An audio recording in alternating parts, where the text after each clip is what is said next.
This next recipe, our final recipe, comes from our deputy food editor at Martha Stewart Living, Sarah Carey. Not only does she have a passion for cooking, but she also is a fantastic baker. Take a look. Actually, baking for family and friends is one of my favorite things to do. I have lots of favorite recipes, but the ones I seem to like the best are those that combine sweet with a bit of tang, like this recipe for key lime tart. It's fabulous. The first thing you have to do is make your crust. I'm using graham crackers here to make a crumb crust. It's 9 graham crackers. You can use 10. Depends on how thick you like your crust to be. That's about 5 ounces of crackers. So if you wanted to replace the graham crackers with another cookie, you really could. Ginger snaps would be really nice. Or you want to get them really fine, so I didn't really break them up that much, so it's going to take a little bit of time. Just keep pulsing or processing until everything is totally fine. All right. It's almost all completely processed except for these 2 little pieces, so I'm just going to take those out. To that, add 2 tablespoons of sugar. Process that together. And then 4 tablespoons of melted butter. You can pour it right through the hole if you have one, and process that until it comes together. It should form something that you can press together with your fingers, because in the oven, where I'm going to put it in a few minutes, it's going to bake into a really nice crust. That'll work. So pour it right into a 9-inch tart pan with a removable bottom. A little bit of it stuck to the bottom of the food processor, so just scrape it all out because you really want to get all of your crust in there. So I was saying before, you could do other cookies if you wanted. Ginger snaps are really nice. A sugar cookie like a vanilla wafer or a shortbread would be really nice. Kind of anything that you want that's not going to overpower the flavor of the delicious limes. That's the major flavoring in this pie. Key limes are really delicious and really fragrant, and they make a really delicious pie.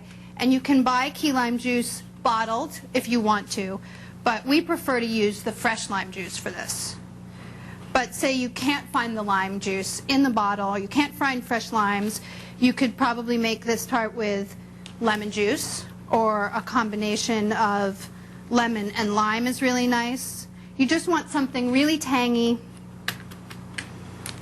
so that it offsets all of the sugar that you're going to add, which you'll see in a few minutes. It's made with sweetened condensed milk. That's really quite sweet.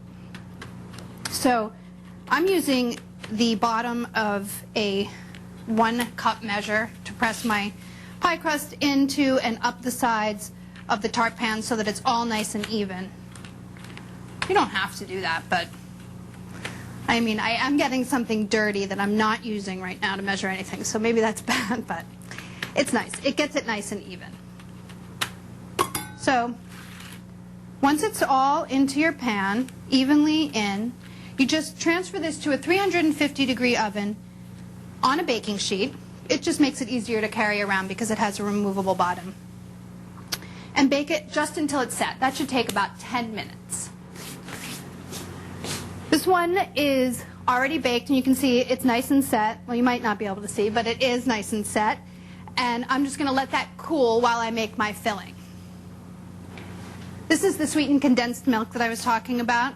It's really thick and really sweet, which is why it works really well with the lime juice. And key limes are really tangy. They're a little bit more aromatic than your regular lime. And you'll notice that when you make this pie. 3/4 of a cup of key lime juice or lime juice, whatever you have. 1/2 cup of sugar. Just a pinch of salt. I like a big pinch because I like to have kind of a lot of salt in my baked goods. And just whisk that together.